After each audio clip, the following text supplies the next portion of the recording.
The current Magic Johnson is the image that America has been familiar with for many decades. An NBA legend with a radiant smile. The man who once changed the way basketball was played and felt. He was the soul of the Showtime Lakers era. The one who took the Los Angeles Lakers to the pinnacle with no-look passes that no one saw coming. Breathless finals and 5 NBA championships etched deep into history. He was a 3-time MVP, the symbol of pure joy on the court, the face that made millions of fans believe that sports could bring true happiness. After leaving the court, he did not disappear. Instead, he was reborn in a different form. A successful businessman, a visionary investor, someone who helped bring forgotten communities into the economic mainstream. Magic Johnson became a billionaire, became the owner of major sports teams, became a respected voice in American society. From the outside, it was a perfect journey. Fame, wealth, family, respect all fully present. A story that anyone would want to believe had ended happily. But within that very perfection, another truth existed, quiet and persistent. Few people know that behind that familiar smile was a man who has had to live for more than 30 years with the feeling that time does not belong to him. Every morning when he wakes up, Magic Johnson does not just start a new day. He also faces a haunting question. Am I still here today? While the whole of America believes he has overcome everything, he lives each day as a temporary gift, as if every breath needs to be carefully preserved. A life in the public eye demands absolute strength, optimism, and stability. A life behind closed doors is filled with fear, discipline, and the will to survive. He is not allowed to give up, not allowed to be weak, not allowed to let the world see him waver, because he does not live just for himself, but for his family, for those who believe in him, for the millions of people who have seen hope in his story. Magic Johnson has lived 2 parallel lives, one life of achievement and light, and one life of silence, pain, and nameless resilience. And it is in that silence that his will has been forged every day, not to defeat anyone else, but to never allow himself to fall. If you want to continue following the journey behind the spotlight of Magic Johnson, where the victories do not take place on the court, but in the silence of a human life, please subscribe to the channel and hit follow so you do not miss the next part. Thank you for staying, and we will together go deeper into the untold story of the man who has lived 2 lives for more than 30 years. If one had to choose a moment when America once believed that sports could soothe all the anxieties of the era, it would be the years known as the Showtime Lakers, when Magic Johnson stepped onto the court like a light switching on in a dark room. He did not just play basketball. He brought joy. A rare joy, pure, without calculation, exploding in the turbulent 1980s, when America had just come through war, economic instability, and social cracks that had not yet healed. Magic ran on the court with a smile so wide that people believed just watching him play was enough to forget all the weariness out there. The Lakers were no longer just a team, they became a performance. And Magic was the conductor, the one controlling the heartbeat of the entire arena. His passes were not merely technique, they were like promises. That basketball could be beautiful. That life still had room for freedom, for imagination, for moments when people believed everything would be okay. When Magic passed behind his back, when he looked one way but through another, the crowd did not just applaud out of surprise. They applauded because they felt invited to join something lighter than their own lives. In an era when so many things were heavy, Magic Johnson became the symbol of joy without reason. All of America placed its emotional faith in that smile. On television, Magic was always radiant. In commercials, he embodied positive energy. In the press, he was called the one who saved the NBA, who made the league exciting, lovable, accessible to the masses. People did not just love Magic because he won, but because he made winning look comfortable, look like a game, look like something any child could dream of. He represented a new American dream, not cold, not rigid, but warm, open, full of laughter. But right there, an invisible burden began to form. When you become the joy of a nation, you no longer have the right to be weak. When all of America looks to you to find light, you are not allowed to let that light go out, even for a moment. Magic Johnson gradually ceased to be simply an individual. He became a repository for emotions. People would not accept him being sad, were not used to him being quiet, did not want to see him tired. Because if Magic stopped smiling, where would that joy go? The Showtime Lakers won, and Magic won with them. Year after year, titles piled on titles, cheers filled the arenas. But very few people asked what the price was for always being that light. Very few people thought that behind those seemingly spontaneous plays was a human being, learning to perfectly hide his own fatigue. Magic was not allowed to be disappointed, not allowed to slow down, not allowed to let the world see that sometimes even the person who brought the most joy needed rest. In that era, America did not want to see fragility in its heroes, and Magic, with an early survival instinct, understood that. He learned to smile even when pressure built up, learned to appear as if everything was always under control, learned to turn himself into a symbol, because symbols are not allowed to fall. Long nights of games, constant flights, enormous expectations weighing on the shoulders of a still very young man. But Magic did not complain.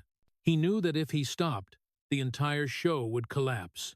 Showtime was not just a style of play. It was a necessary mask, a dazzling, glittering mask that hid the pressure of having to please an entire country.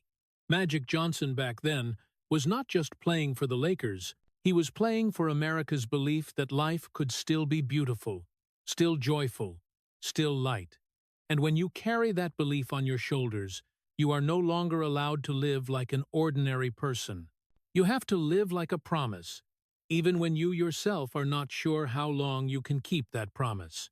Before Magic Johnson became the smile of Showtime, before he learned to bring joy to an entire nation, Lansing, Michigan had already taught him a different lesson, quieter but far harsher.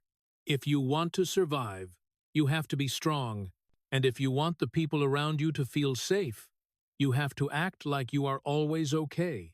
Magic grew up in a large working-class family, where meager wages had to be stretched for every meal, where there was no room for complaining, and where each passing day was a fragile balance between effort and exhaustion. His father worked tirelessly. His mother carried the whole family on her shoulders with iron discipline and the belief that only strictness could keep her children standing upright in a world that was anything but gentle. In that house, no one had time to ask a child if it was sad, if it was scared. The only question always present was, "Are we still standing today?" Magic's mother was the center of the family, but also the first example for him of the fact that weakness was not an option. She was strict, not out of lack of love, but because she understood that life would not go easy on anyone who hesitated. Magic learned to observe very early. He saw the fatigue in his mother's back after every long day, saw the silence of the adults when money became an unspoken worry, and from that, an instinct formed: I am not allowed to become a burden. When a child understands that too soon, it will learn to hide its emotions. Magic did not cry much, not because he did not hurt, but because he understood that his tears would not solve anything and might even make others worry more. In that family, Magic gradually became a natural emotional support. He was the child who always tried to bring laughter, always found ways to ease the atmosphere when things got tense. No one told him to do it, but he understood that if he was cheerful, the whole house would feel a little lighter.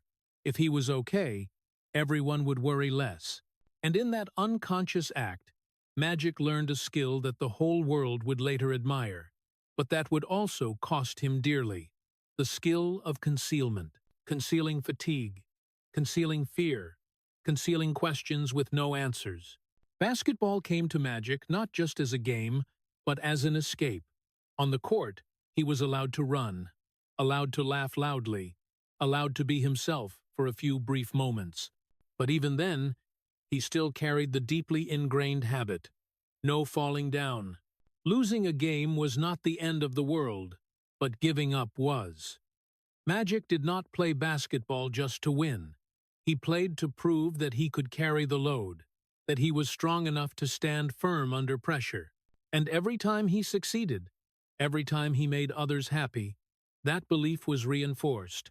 My role is to make everyone feel safe. Lansing did not give Magic a carefree childhood. It gave him responsibility. The responsibility of a child who had to grow up early, who had to understand that the world does not wait for anyone. When you grow up in an environment like that, you do not learn to lean on others. You learn to become the support. Magic carried that lesson into every stage of his life. When he became famous, he became the support for his team. When he became a symbol, he became the support for all of America. But very few people realized that the ability to carry that weight did not come from absolute confidence, but from a deep fear that if he collapsed, everything around him would collapse too. It was in Lansing that the seeds of the two-layered life were planted.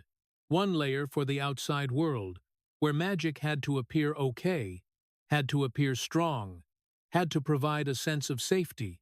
One layer for the inside, where worries, confusion, and exhaustion were tightly compressed, not because they did not exist, but because there was no place to set them down. When Magic Johnson stepped into the spotlight of fame many years later, he did not start living two lives from the moment he became famous.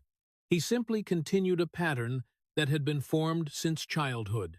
Lansing had taught him that to survive, sometimes a person has to split themselves in two, one part to endure and one part to keep walking. When a person reaches the pinnacle too early, the world around them often forgets one very important thing. No one tells them where the limits are. For Magic Johnson, success came so fast that it did not have time to leave warning scratches. He entered the NBA while still very young and immediately became the center of a universe spinning wildly, with victories, money, and spotlights. Everything happened like a dazzling whirlwind, sweeping him along before he could even ask if he was ready. People only saw the trophies, the applause, the advertising contracts, and the glittering evenings.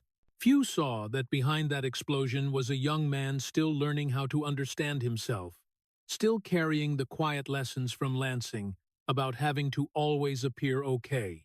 In the context of American sports in the 1980s, success did not come with caution. It was an era of extravagance, of the feeling that everything was achievable and nothing had to be paid for right away. Stars were elevated as invulnerable icons. They won, they enjoyed, and society encouraged them to believe that was the deserved reward. No one stood next to Magic to talk about the fragility of the body, about the risks of personal choices, or about what could happen when the lights went out.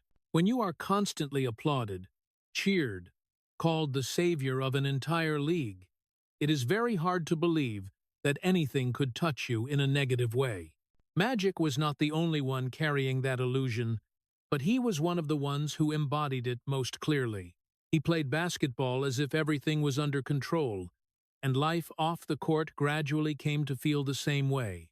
When every door opened, when every word was listened to, when every step was met with a red carpet, a dangerous but very human thought began to emerge.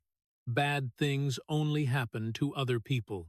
Not because Magic disrespected life, but because nothing big enough had ever forced him to stop and reflect. Continuous success created an illusory protective shell, making him believe he stood outside the harsh rules that applied to the rest of the world.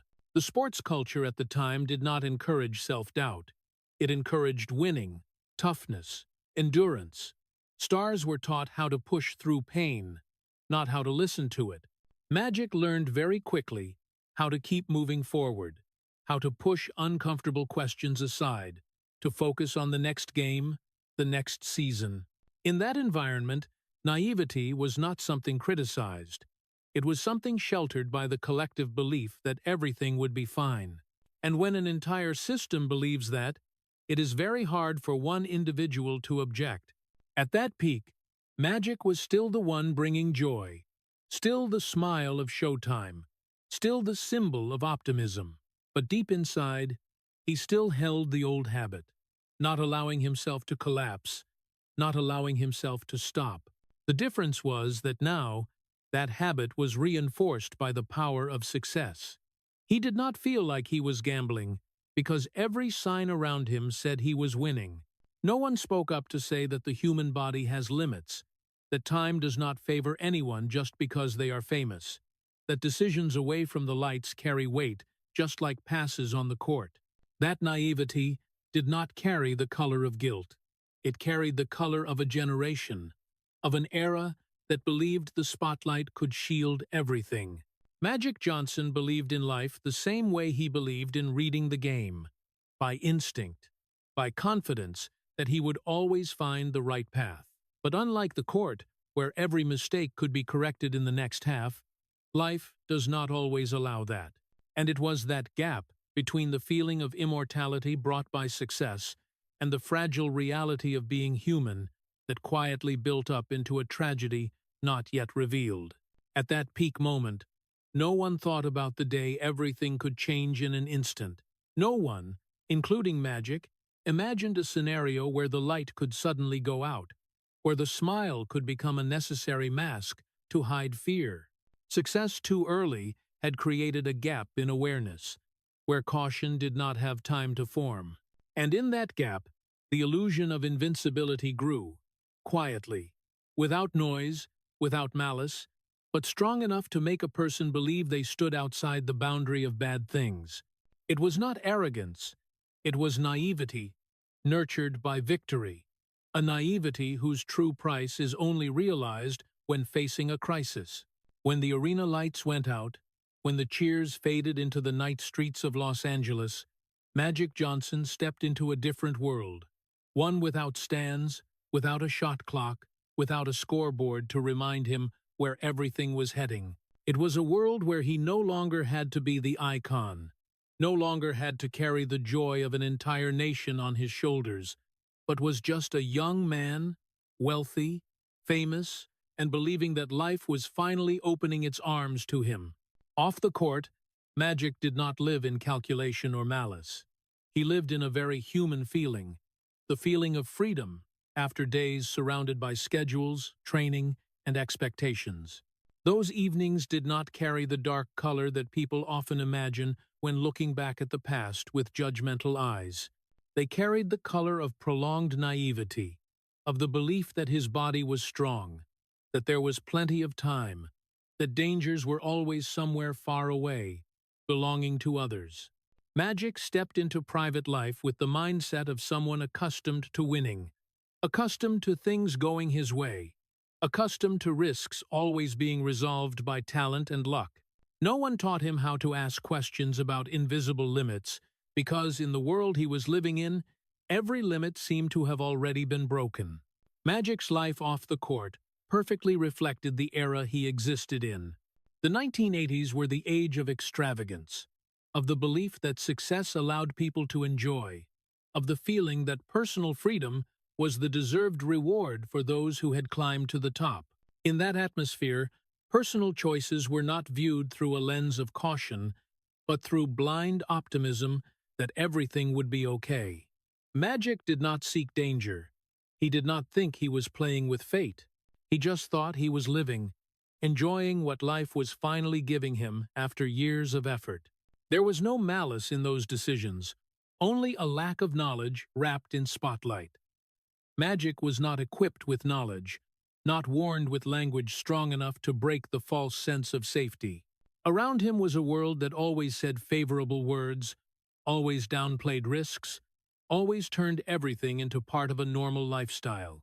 When everyone acts as if there is nothing to fear, it is very hard for one individual to stop and ask, what if things do not go as expected?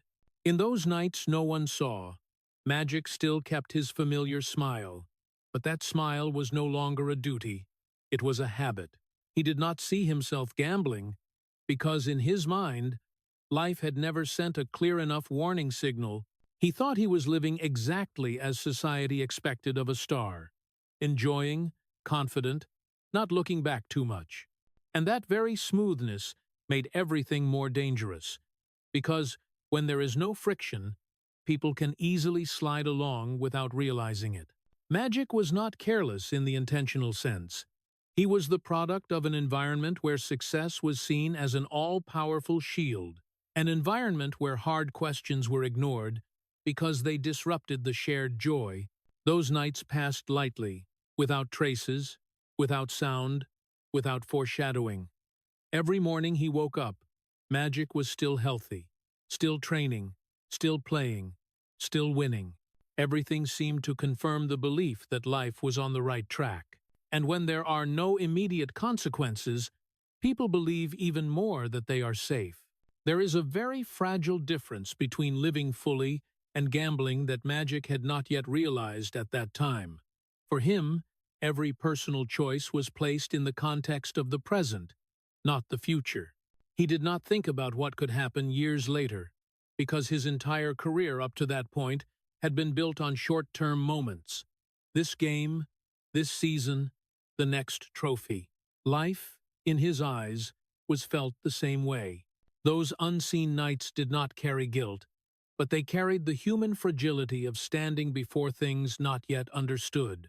Magic Johnson back then was not a reckless person, but someone who had never been taught how to fear in the right places. He lived with the feeling that he was enjoying life's reward, not gambling with it. And in that very human confusion, a fateful blow was quietly being prepared, not with thunder, but with prolonged silence, waiting for the day it would force him to face his own true limits. There are moments in life that do not come like an explosion, but like paralysis. For Magic Johnson, 1991 did not begin with tragedy, but with silence. A prolonged silence, thick, suffocating every thought. When the test result was placed in front of him, no sound rang in his head. No memories, no images, no future. Only one single feeling. Time suddenly stopped. Magic did not scream, did not collapse, did not react in the way people often expect in a fateful moment. He sat there, motionless, as if his body was still alive but his soul had been pushed outside, watching himself from afar. HIV. 3 short letters, but at that moment they carried the weight of a death sentence without a trial. In 1991, HIV was not a disease you could live with. It was the end. It was collective fear. It was something that made people pull away with just a glance. Magic Johnson understood that immediately, not through medical knowledge, but through the instinct of a man too familiar with how society looks at things it does not understand. He did not think about his career, did not think about titles, did not think about money.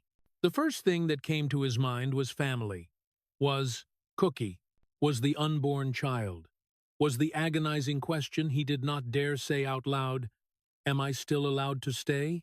The days that followed passed in a state Magic had never experienced. Not the pressure of competition, not the tension of a finals game, but the heavy waiting for something irreversible. He knew the world would have to know, not because he wanted it, but because he had no right to hide it. When you are the symbol of an entire league, of an entire nation, your story no longer belongs to you alone. But before facing millions of eyes, Magic had a brief, private time to be alone with his fear. And that was perhaps the most terrifying time of his life. That silence did not carry peace. It was like a sealed room, where every thought collided with others, without finding an escape. Magic asked himself where he had gone wrong, but that question quickly gave way to a greater fear. From now on, how will people look at me? Not as a sick person, but as someone who had crossed to the other side of life. He was not afraid of death in the biological sense. He was afraid of social death, afraid of being seen as finished, as eliminated from the world of normal people. Then the day of the press conference arrived, and America held its breath. Magic Johnson stepped out in front of a sea of microphones with a face strangely calm. The familiar smile was no longer there, but the composure remained, like a survival reflex forged since childhood. He said he was HIV positive. He said he would retire immediately. He said things the whole world was not ready to hear, and that he himself was not ready to say. In that moment, Magic was no longer a player, no longer a star. He became a symbol of collective fear. The reaction came right after, intense and chaotic.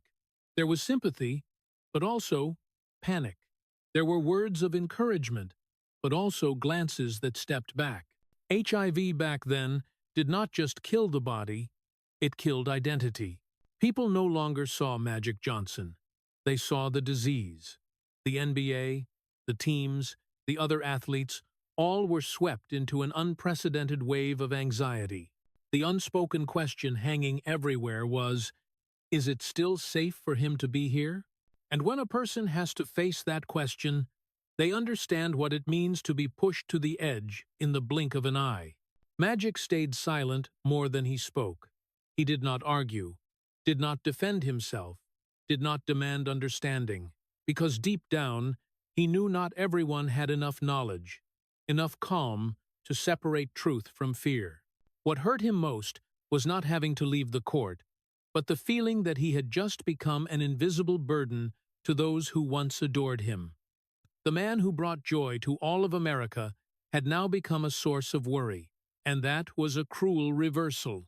In the days after the press conference, Magic Johnson entered a completely different world. No more game schedules, no more locker rooms, no more laughter from teammates, only mornings waking up with the thought that his life had been split in two. Before and after that moment, he looked in the mirror and saw a man still alive, but did not know if society still saw him as part of it. "I'm not afraid of dying," he once thought, and that was true. What made him tremble was the feeling of being looked at as already dead, as a chapter closed, as a story people would only speak of in the past tense. The tragedy of 1991 did not lie only in the medical diagnosis. It lay in the mental isolation, in having to learn how to exist under the changed gaze of the entire world. Magic Johnson, who once controlled the rhythm of the biggest games, now had to learn how to control his own breathing. No more court to escape to, no more crowd to dissolve into. Just a man facing the true limits of his life, understanding that from this moment on, every additional day of living was no longer taken for granted. And in that painful awareness, a different life, quieter and harsher, began to take shape. After that press conference, the world did not collapse with noise, but with distance. Magic Johnson walked out of the room where he had just told the truth, and immediately felt something very clear. The air had changed. The familiar NBA hallways, places that once echoed with laughter, the squeak of sneakers, the lively chatter of teammates, now became chillingly quiet. No one said outright that he was no longer welcome, but the averted eyes said it all. The distancing did not come like a shove, but like a collective step back, slow, hesitant, enough to make a person feel they were gradually disappearing from shared space. The NBA, at that moment, was not ready. Not out of malice, but out of fear. Fear of what they did not understand. Fear of public reaction. Fear of responsibility. If something happened, conversations became cautious. Handshakes became brief. Familiar hugs vanished.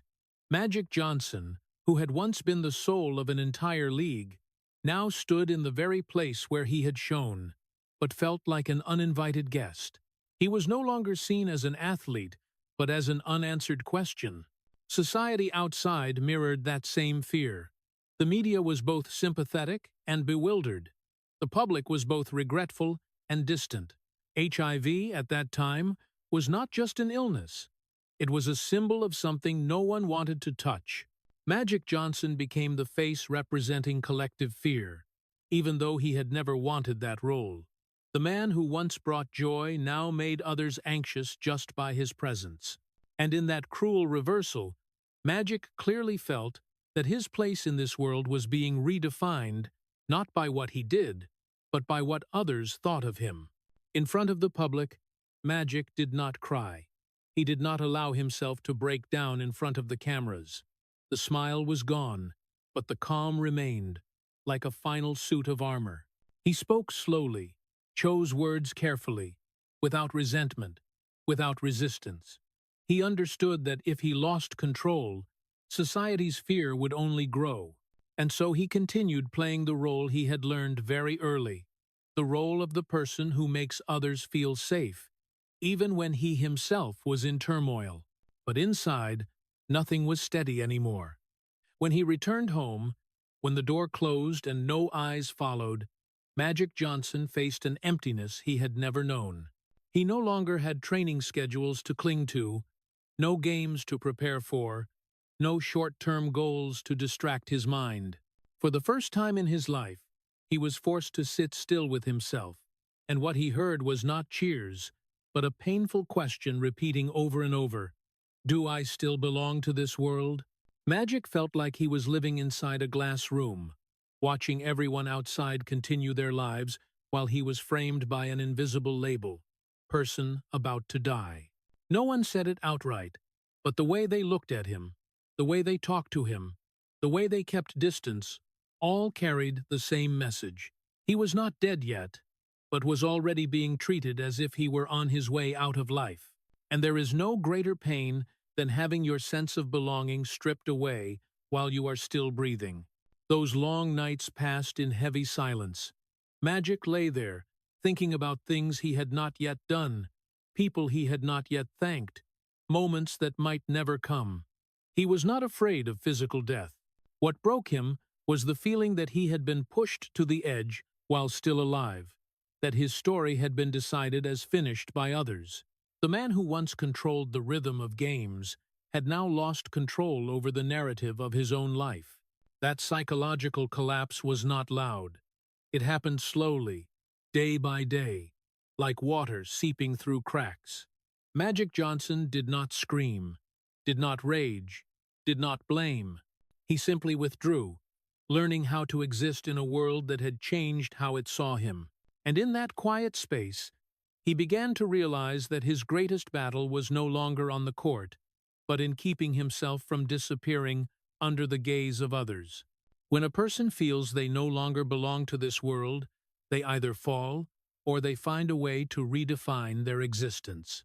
And Magic, though he did not yet know the path ahead, understood that he was not allowed to fall, because if he did, his story would end in a way he had never chosen.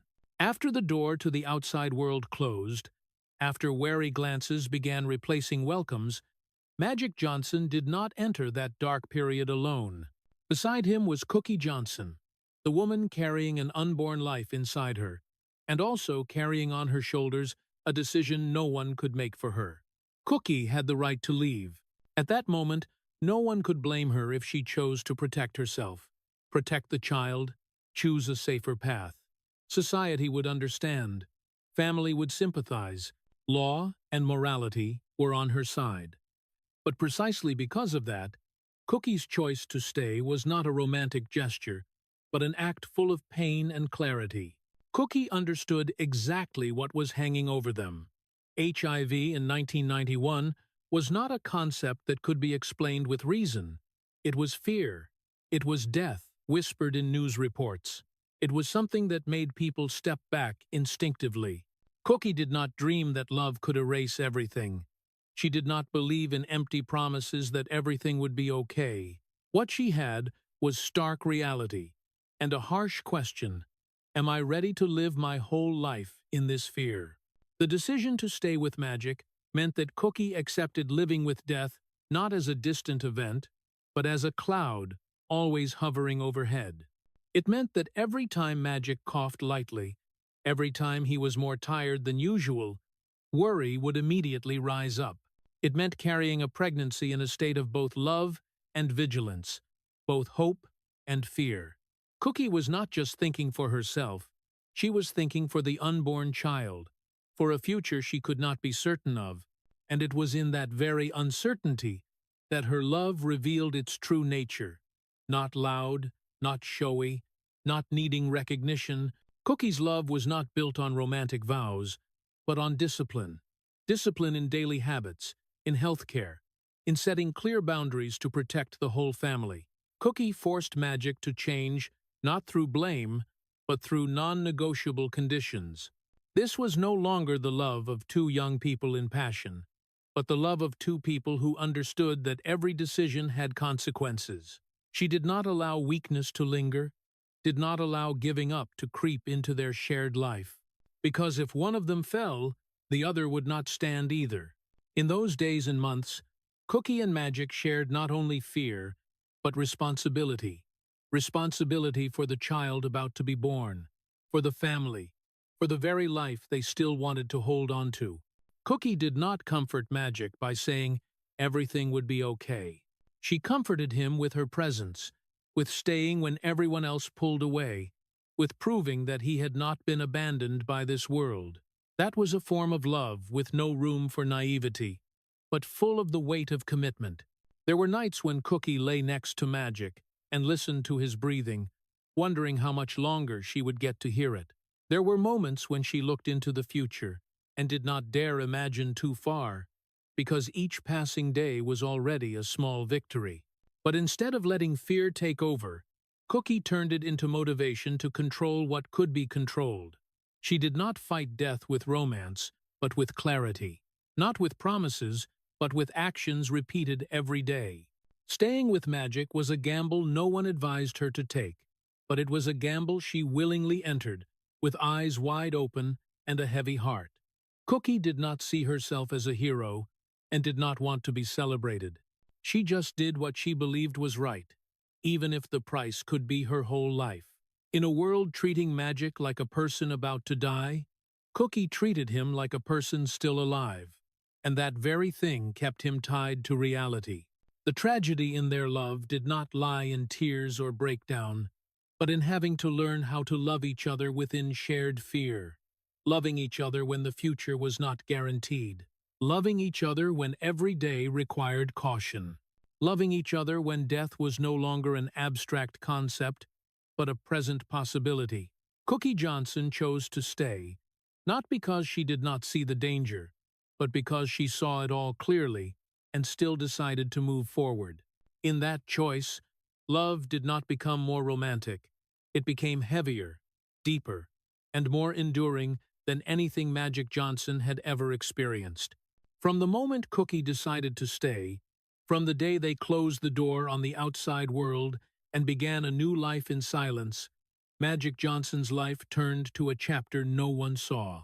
No longer measured by games and seasons, his life began to be measured by mornings and evenings, by whether his body cooperated today, by the simple but haunting question, do I still have control over everything? The double life of Magic did not start with sensational secrets, but with small habits repeated until they became survival rituals. Every morning, before thinking about work, family, or the world, he took his medicine. That act happened quietly, without an audience, without applause, but it carried more meaning than any trophy he had ever lifted. It was the fragile line between continuing to exist and letting go. From then on, every day of Magic was lived in a state very few people could understand. He lived like a healthy person, but never allowed himself to forget that this body carried a silent threat inside it. He was not allowed to make mistakes, not allowed to be careless, not allowed to let go. Things that used to be seen as the privileges of success now became unacceptable risks. The double life was not about hiding from the world with lies, but about hiding fear with discipline. On the outside, Magic still appeared with his familiar smile, still shook hands, still talked, still seemed okay. On the inside, every decision was weighed as if it could be the last. No one saw the nights of fear. The nights Magic lay next to Cookie, listening to his own breathing in the dark, wondering if tomorrow would come like today. No one knew the moments he woke up in the middle of the night, heart racing from a fleeting pain, an unusual fatigue. In his world, There was no room for chance. Every small signal was magnified in his mind, because he understood that death rarely comes with thunder. It usually comes quietly.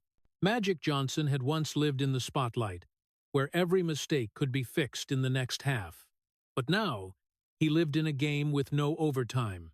Every day that passed without incident was a quiet victory. And because no one saw them, those victories went unrecognized. The world only saw a man continuing to succeed, continuing to appear, continuing to move forward. But they did not see the price paid to maintain that image. Magic's double life was waking up every morning and reminding himself that today he had to be stronger than the fear, not because he was unafraid, but because he had no other choice. There were times when death was no longer an abstract idea. It was present in thoughts Magic dared not share with anyone except Cookie. He thought about how his children would grow up if he was no longer here. He thought about things he had not yet done, words he had not yet said. He thought about whether the world would remember him as a human being, or just as a cautionary tale. Those thoughts did not make him despair, but they made him painfully aware. Because when you are too conscious of your own finiteness, you live with an intensity that others never have to experience. The double life was also Magic, having to play two opposing roles every day. To the world, he was proof that everything would be okay. To himself, he was the one who had to face the possibility that everything might not be okay. He learned to walk the thin wire between hope and reality, not allowing himself to sink into fear, but also not allowing himself to forget it. Fear became an unwilling companion, reminding him to stay disciplined, reminding him to slow down, reminding him to cherish every moment. Living as a healthy person while knowing you are sick is a form of non-stop tension. Magic could not let the world see that fatigue, because if the symbol of hope started to tremble, society's fear would spread. And so he kept smiling, kept appearing, kept being the version everyone needed. Not because he was fake, but because he understood that his story had gone beyond the personal. His double life was not just a private matter. It was the burden of representing millions of people looking to him for belief. There is a cruel paradox in that life. It was precisely having to live two parallel lives that forged Magic's will to an extraordinary level. He became more disciplined than at any point in his sports career. He listened to his body more carefully. He learned to say no to things once seen as normal. Every right decision was not just for himself, but for Cookie, for the children, for the silent promise that he would not give up. The double life did not weaken him, but it tired him in a very different way, a fatigue he could not share. In the rare moments when he was alone, Magic faced the question with no complete answer. If one day everything ends, have I lived truly enough?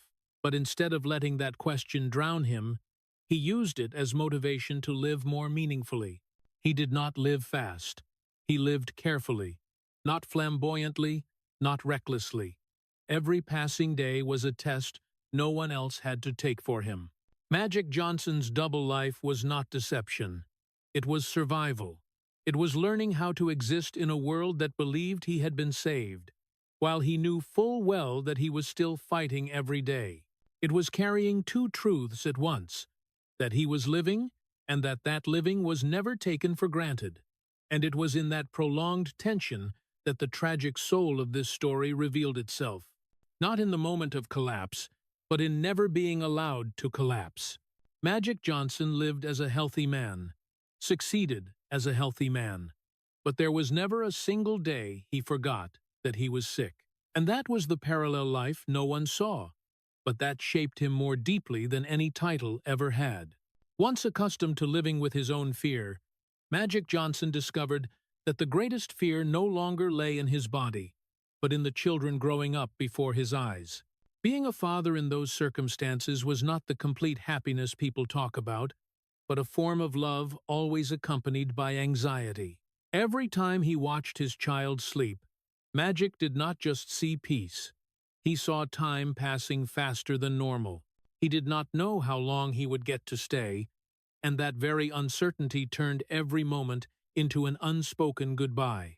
Magic feared not seeing his children grow up, feared missing the very small things others take for granted.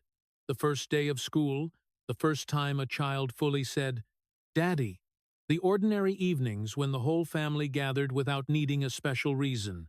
Those fears were not loud, but they took deep root. Every time he held a child in his arms, Magic felt the full weight of the present.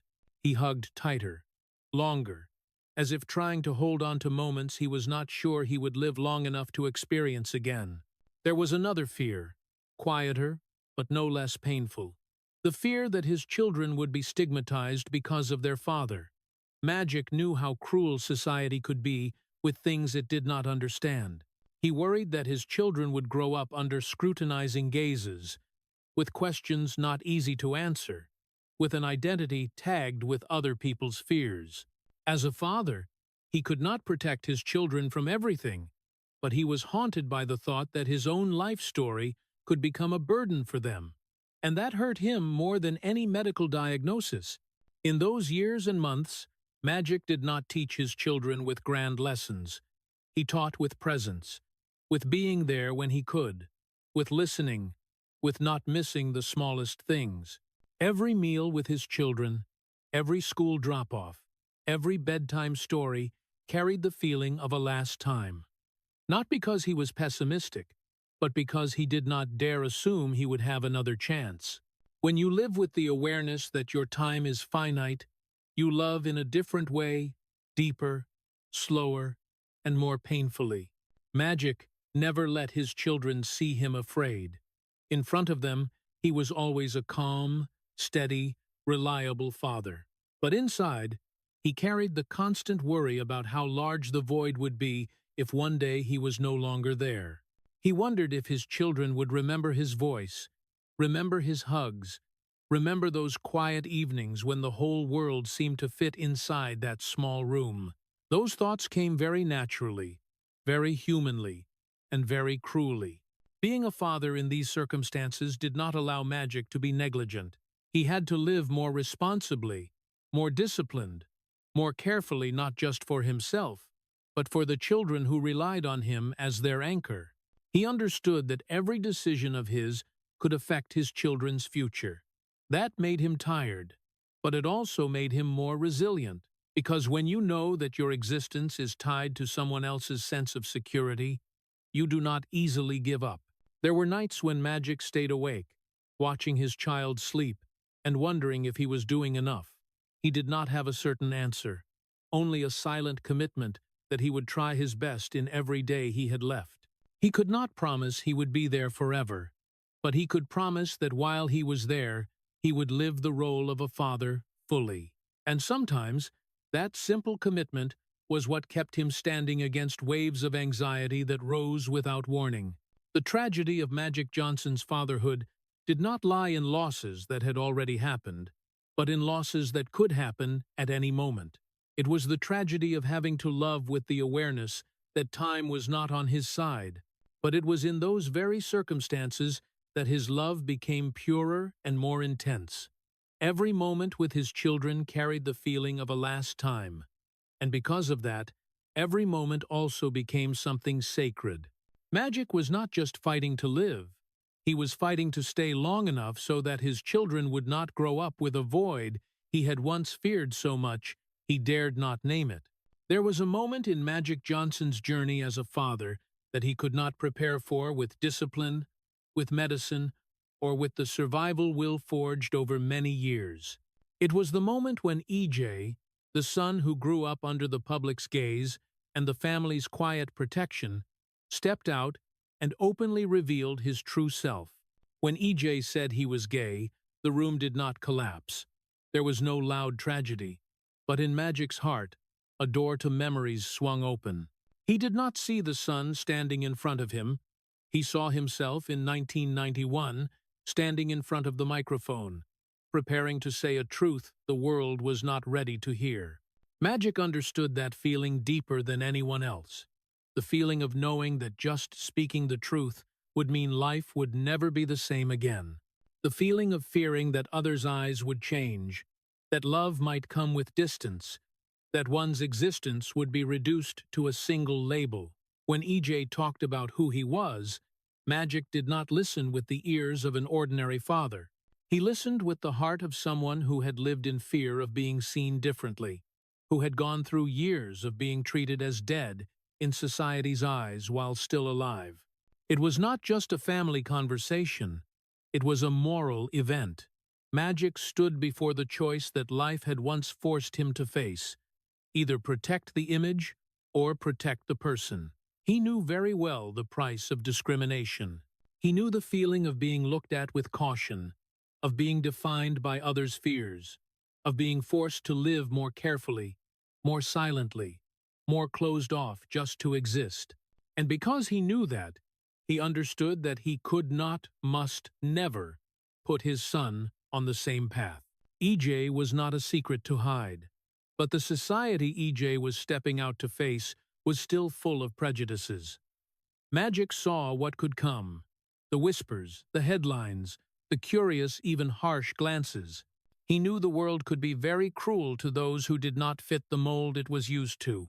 But right then, a decision formed very clearly in him, without needing long thought, without weighing pros and cons. His son would never have to live a hidden life like his father. Magic had once lived two lives because circumstances forced him. One life in public, where he had to be strong, calm, not allowed to tremble. One life behind the scenes, where fear was hidden so as not to worry anyone. He understood the cost of having to conceal the truth, how it eroded a person from the inside, and he refused to let EJ carry that burden. Magic's love for his son did not come from eloquent speeches, but from a very deep understanding. No one should be forced to ask permission to be themselves. The decision to support EJ was not an easy act in the eyes of the public. It meant Magic once again putting himself in a position to be judged. But unlike in 1991, this time he was not afraid. He was not standing in front of the microphone alone. He was standing beside his son, and that difference meant a great deal. Magic was not protecting EJ to be praised as a progressive father. He did it because he knew how cruel abandonment felt. In that moment, Magic Johnson was no longer an NBA legend, no longer the symbol of overcoming HIV, no longer a successful businessman. He was just a father deciding that love for his child had to be greater than society's fear. He looked at EJ and saw a person being brave in his own way, and he understood that bravery deserved absolute protection in return. This moral event was not loud, not tragic in the usual way, but it touched the very roots of who Magic was. It forced him to look back at his entire journey, from the boy in Lansing learning to appear okay, to the man living 30 years in two parallel lives. And for the first time, Magic had the chance to break that cycle not for himself, but for his son. He could not erase his own past, but he could ensure that EJ would not have to live in the shadows of concealment. In a world where Magic had once been discriminated against because of the disease he carried, he chose to be someone who did not discriminate against his child because of his identity. That was not just a father's love, it was a quiet redemption for his own life. And in that choice, Magic Johnson once again proved that the most important games do not happen on the court, but in the moments when a person decides to stand on the side of truth, even if that truth makes the whole world see them differently. When Magic Johnson decided to return to the court, it was not a declaration challenging fate, and certainly not an effort to reclaim lost glory. It was more like a greeting to the place that had shaped his life, while he still had the strength to say it himself. The 1992 Olympics opened before America like an unprecedented sports festival, where the greatest names wore the same colors together. But for Magic, it was not the dream team in the glorious sense. It was a final stage, where he stepped out not to prove he was great, but to affirm that he still existed. The looks directed at him were different. No longer the innocence of the Showtime years, no longer carefree joy. In the stands, in the locker room, Even on the floor itself, Magic clearly felt the caution. Not everyone was afraid, but enough people did not know how to look at him. As a teammate, as a legend, or as a danger, they did not yet understand. Magic did not blame them. He had once been in the position of the one looked at that way, and he understood that fear often came from lack of knowledge rather than malice. But understanding did not mean it did not hurt. When the ball touched his hands for the first time after a long absence from the court, Magic did not feel excited. He felt grateful. Grateful that his body still allowed this. Grateful that he still had the strength to run, to pass, to read the game's rhythm as he once had. Every step on the hardwood carried a very clear awareness. He did not know how much time he had left. Not just playing time, but time to live like this, to blend into a team's heartbeat, to hear the squeak of sneakers in the arena. Magic played basketball in those Olympics like someone who no longer had the right to waste. Not showy, not needing to score a lot of points, not needing moments that made the whole world gasp. He passed the ball, controlled the tempo, read the game with the calm of someone who had come very far and understood very well the price of every moment. It was no longer the basketball of immortality, it was the basketball of finiteness. And that very thing made every play of his carry a quiet beauty, profound, almost painful. Deep down, Magic knew this return would not last. He did not delude himself about a new glorious chapter. He did not believe the court would save him. He just wanted to say goodbye, in the way of a man who had given his entire youth to this place, not with tears, not with pity, but by standing on the court, doing what he did best, one last time, before leaving in silence. There were moments on the court when Magic looked around and wondered if this was the last time he would be here. Those questions did not make him tremble, but they made his heart heavier. He played with the focus of someone who understood that every second passing was valuable, not to leave a legacy, but to etch into himself that he had lived fully with what he loved. The 1992 Olympics did not end in tragedy, but it carried a very personal sadness, a sadness of someone walking away while still standing strong, of someone choosing to leave the stage before the lights went out on their own. Magic Johnson returned to the court not to gain more glory, but to preserve his own dignity, to prove that even when looked at with fear, even when shrouded in prejudices, he could still step out, compete, and leave with his head held high. And when he left the court, there was no grand declaration, only a quiet feeling spreading. An era had closed not with the roar of the crowd, but with silent respect for a man who had played basketball as if every moment was the final gift. After leaving the court, Magic Johnson did not step into a lighter chapter of life. He stepped into a heavier one, but quieter. If before, his battle took place in front of millions of eyes, now the real battle began in silence. No more games to decide winners and losers, no more scoreboard to measure worth. Only a quiet but persistent question remained. What will I do with this extra time I have been given?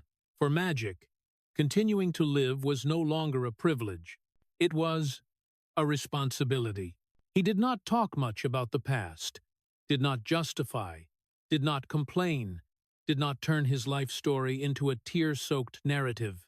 Magic understood that some mistakes cannot be erased with words. They can only be faced with repeated actions long enough, enduring enough, honest enough, and so he chose the path of quiet redemption. Not redemption with the public, but redemption with himself, with his family, and with those living in the fear he had once experienced. Magic threw himself into work related to HIV, AIDS not as a symbol, but as someone who deeply understood the feeling of being looked at as dead while still alive. He met people who had no spotlight to shield them, people without money, fame, or a healthcare system to protect them, people abandoned by society because of a disease they did not choose. Magic listened more than he spoke. He sat down, looked them straight in the eye, without avoiding, without pity, because he knew that what people needed most was not sympathy, but to be treated as a person still of value. Alongside that, Magic invested in communities, not with flashy projects to score image points, but with very concrete things: jobs, opportunities, infrastructure, hope. He understood that illness and poverty often go together, and if you only treat the surface while ignoring the root, the tragedy will repeat with different faces. Magic did not stand above to lecture. He walked into neighborhoods once forgotten, put money, effort, and his reputation into places where risks outweighed praise.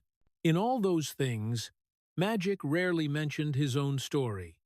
He did not use the past as a moral shield. He understood that surviving does not automatically make a person right. It only gives them a second chance. And that chance, if not used to do something better, is just a form of prolonged existence. Magic did not want to merely exist. He wanted to be useful. Magic's redemption did not take the form of public remorse. It took the shape of persistence, day after day, year after year, without needing applause, without needing headlines. He let the results speak for themselves. People gaining access to treatment earlier, communities with more resources, children growing up with more choices than their parents ever had.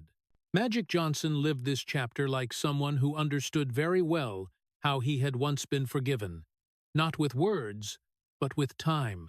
And because of that, he used that very time to give back to life more than he had ever taken. Living to redeem, for Magic, was not bowing before the past, but standing straight in the present and not turning his back on his responsibility. No one forced him to do it. No judgment required him to pay with the rest of his life. But Magic set the rules for himself, stricter than any external judgment.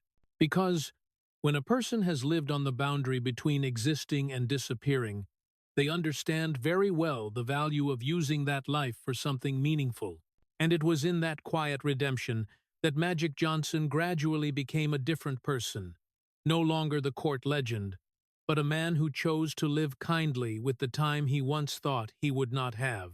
There is a paradox very few people talk about in stories of overcoming tragedy, that when death does not come, the fear remains.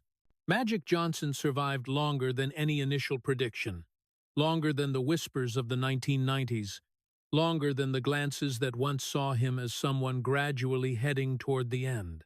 The world called it a miracle. People used medical numbers, scientific advances to explain it, but few asked him a simple question: how tiring is surviving? Surviving, in Magic's case, was not a complete victory. It was a prolonged state, where every passing year carried two opposing feelings. One was gratitude for still being here. The other was fatigue, from never being allowed to forget that he had once stood very close to the edge. When you live longer than predicted, you do not just extend life, you extend the memory of fear. And that fear, though controlled, though softened, still remains like background noise that never fully turns off. Magic learned to live in that prolongation. He no longer startled at every fatigue, but he also did not allow himself to take it lightly. He no longer counted days in death's obsession, but still measured life by strict discipline. Mornings that started slower, more carefully, evenings that ended earlier, quieter. He understood that surviving was not returning to the old life, but learning a new language of existence, the language of patience with oneself. There were times when Magic looked back and realized something very hard to put into words. He had grown so accustomed to fear that it had become part of him. Not panic fear, but a simmering fear that reminded him to live slowly, correctly, responsibly. But because of that, he had to learn another lesson, no less difficult: learning to breathe without fear. Not breathing out of worry about whether the body would cooperate, but breathing like someone who allows himself to believe the present is safe enough to stay in. Learning to breathe without fear did not happen in a single day. It happened through ordinary mornings without incidents, through family meals without bad news attached. Through walks where he realized he was moving without checking every heartbeat, those small moments accumulated, creating a new kind of peace. Not brilliant, not loud, but solid. Magic did not try to erase fear. He put it in its proper place, not letting it drive his life, but also not denying its existence. When death does not come, people often expect you to return to normal. But Magic understood that normal was a luxury concept. He did not return to the person before 1991. He became a different version, less hurried, less illusory, but deeper.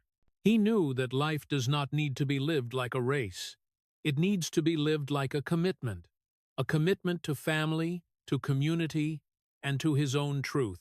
There were days when fear returned suddenly, without warning, without reason. But unlike before, Magic did not fight it. He let it pass, like an old cloud that still remembered the way back to the sky. And when the cloud cleared, he kept walking, not with the pride of the immortal, but with the humility of someone who once thought he would not have today. Late life reflection, for Magic, was not looking back at trophies or titles. It was looking at quiet mornings where he could sit down, breathe deeply, and realize he was here without needing to prove anything, without needing to be a symbol, without needing to be an example, just needing to be a person still alive, still loving, still learning to be gentle with himself. When death does not come, fear stays to remind. But over time, that fear no longer ruled. It became a gatekeeper, allowing Magic to step into new days with awareness. And in that awareness, he learned something seemingly simple but immensely difficult, that breathing without fear, living without tension, is a form of freedom he had to travel very far, very long, to reach. When the story closes, what lingers is not the secret, but the decades-long misunderstanding about the words double life. People once thought Magic Johnson lived two faces, but the harsher truth is, he lived two layers of pain. One layer facing the world where he had to smile, stand straight, convey the belief that everything was still okay. And one layer facing inward where every morning began with survival discipline, where every night ended with questions he dared not voice. Double life, for Magic, was not deception.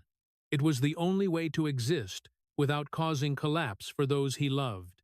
On the first layer, Magic was the symbol, the smile that reassured America, the overcoming story so society could breathe a sigh of relief. He understood that a symbol is not allowed to tremble. A symbol is not allowed to doubt. A symbol has to stand firm so others can lean on it. And because of that, he maintained the image not out of falseness, but out of responsibility. He carried the fear for his family, for the community, for those who needed proof that hope still had a place. On the second layer, Magic was a finite human being, a man who knew very well that life is never taken for granted, a man who had learned to measure time by breaths, by discipline, by ordinary mornings without incidents.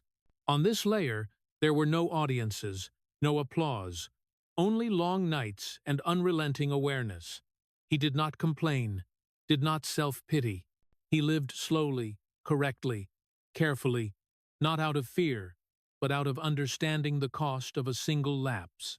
If that is called two lives, then they were two lives coexisting in one person, overlapping like two weather layers, one layer of sunshine for others to see, one layer of clouds for him to bear alone. And that very overlapping created a special endurance, not loud, not showy, but persistent. Magic did not run from the truth. He carried it with him every day, placed it in its proper spot so he could still keep walking. Some people ask, is living like that too heavy? The answer lies in what Magic did with the extra time he was given. He did not use it to seek sympathy. He used it to give opportunities to communities, to those living with the same fear as him, to his family, and to himself. He did not turn the past into a moral medal. He turned the present into action. Redemption not through words, but through time. Not through declarations, but through discipline. Looking back, what makes this story tragic is not the illness nor the prejudice. It is that a man was not allowed to collapse, because if he collapsed, too many things would fall with him. And because he was not allowed to collapse, he learned to keep living in silence. Silence to protect, silence to endure, silence to keep the fear from spreading to those he loved. Double life, in the end, was not concealment.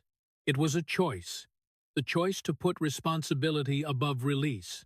The choice to be the support when he himself needed support. The choice not to turn pain into a spectacle. And in that choice, Magic Johnson did not become a saint, nor did he need titles bestowed. He became a complete human being who knew fear, knew fatigue, but did not let go. This story does not end with victory in the usual sense. It ends with continuation. With quiet days, breaths no longer rushed, family meals without bad forecasts attached. With getting up each morning and doing the right thing, even when no one witnesses it. And if there is one conclusion to keep, it is this.